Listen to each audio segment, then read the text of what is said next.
బంగారం, బ్యాంకులు, ఇతర ప్రైవేటు సంస్థల్లో ఉన్న విడిపించి కొనబడును. కొమ్మూరి గోల్డ్, ఆంధ్ర మరియు తెలంగాణ. నమస్తే, వెల్కమ్ టు మనం టీవీ. ప్రస్తుతం మనతో పాటు ఉన్నారు Sun spiritual society founder Vikram Aditya గారు. హలో సార్, నమస్తే. సూర్యోస్మి తల్లి. సార్, చద్దన్నం గురించి మాట్లాడుకుందాం. సో చద్దన్నం ప్రాముఖ్యత ఏంటి సార్? చాలా మంచిది, ఫర్మెంటెడ్ రైస్ తింటే హెల్త్గా చాలా బాగుంటుంది అంటారు కదా. సో ఏంటి దాని గురించి? అవును, ఇక్కడ అన్నం పరబ్రహ్మ స్వరూపం. ఇక్కడ చెద్దన్నం, పెద్దల మాట చెద్దన్నం మూట.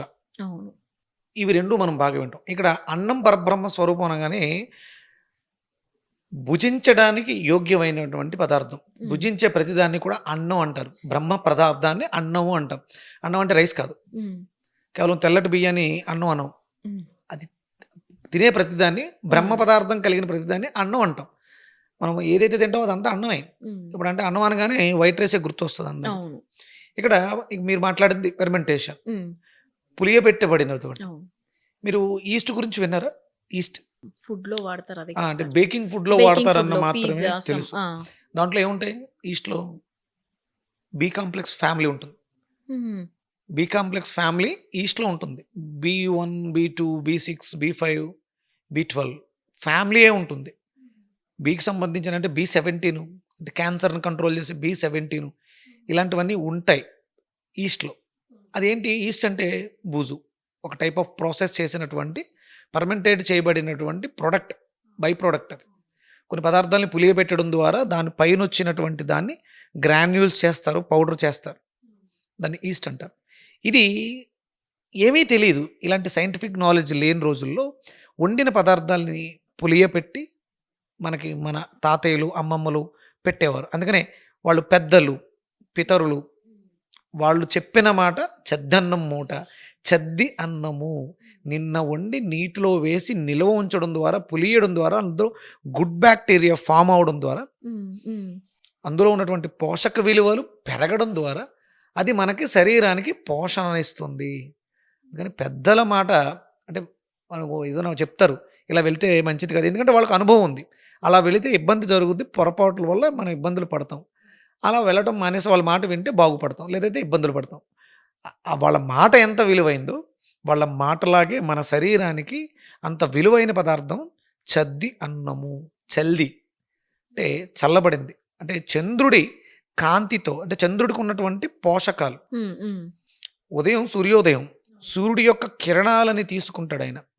ఆయన్ని పూష అంటారు, అంటే పోషణని ఇచ్చేవాడు. ఆయన కిరణాలలోంచి శక్తిని స్వీకరించినటువంటి చంద్రుడు సాయంత్రం ప్రకృతి అంతా వ్యాప్తింపచేస్తాడు. అవి ఔషధాలుగా తయారవుతాయి. ఇప్పుడు మనం వాడే ప్రతి ఔషధము చంద్రకాంతిలోంచి వచ్చింది. అందుకని సాయంత్రం అంటే ఈవినింగ్ టైంలో సూర్యాస్తమయం తర్వాత వండిన పదార్థాన్ని చల్ది ఉంచుతారు, అంటే చంద్రుడికి నివేదనగా ఉంచుతారు. చంద్రకాంతిలో ఆ పదార్థం ఔషధంగా మారుతుంది. చల్లి అన్నానికి అంత అర్థం ఉంది. చంద్రుడితో మమేకమై ఉంటుంది కాబట్టి అది చల్లి, చల్లగా అయిపోతుంది. ఏ పదార్థం అయినా వండిని పక్కన పెట్టేసిన తర్వాత చల్లగా అవుతుంది కదా, ఆ నెమ్మదిగా. అంటే మరి నెక్స్ట్ డేకి చల్లదనం ఏం పెరిగి గడ్డలు కట్టదు, కానీ ఆ చలువదనం దాంట్లో ప్రవేశిస్తుంది. ఉదయం తీసుకునేటువంటి ఆ చల్లి అన్నం, మనకి ఓవర్ హీట్తో బాధపడేవారు చల్లదన్నం తింటే చలవ చేస్తుంది. అంటే ఇప్పుడు పాలు ఉన్నాయమ్మా, వేడిగా ఉన్నప్పుడు తోడుపెడతారు, తర్వాత తోడుపెట్టిన తర్వాత పెరుగుగా మారుతుంది. అవంతా కూడా చంద్రకారకత్వాలు. పాలు దగ్గర నుంచి మజ్జిగ వరకు చంద్రకారకత్వాలు. అవన్నీ చలువనిస్తాయి, మన శరీరంలో ఉన్నటువంటి ఉష్ణాన్ని తగ్గిస్తాయి. మజ్జిగ తాగితే చలువ చేస్తుంది. ఇది ఇంతకుముందు ఏం చేసింది? వేడిగా ఉంది, టెంపరేచర్ ఎక్కువగా ఉంది, యూరిన్ ఎల్లోగా ఉంది, బర్నింగ్ ఉంది. మజ్జిగ తీసుకుంటే అందులో ఏముంది? ప్రోబయాటిక్ ఉందని చెప్తున్నారు ఇప్పుడు. అవన్నీ తెలియని రోజులో అది చల్లని పదార్థం మనకు ఆరోగ్యాన్ని చేకూర్చింది. విపరీతమైనటువంటి ఉష్ణంతో తప్పిస్తున్నటువంటి ఎసిడిక్ నేచర్తో బర్నింగ్ అవుతున్నటువంటి శరీరాన్ని శాంతపరుస్తుంది చల్లి అన్నం. అందులో ఇక మీరు బి కాంప్లెక్స్ ఫ్యామిలీ గురించి మొత్తం చెప్పా. ఈస్ట్ ఉంది ఇది జరగడం వల్ల. అలాగే మనకి చల్లి అన్నంతో పాటు, అంటే టాపిక్ అవునో కాదో తెలీదు, పులిహోర. గంటలు పులిసినదా అని పులిహోర అంటారు. Yellow colour tiger rice. అంటే దాంట్లో ఏముంది?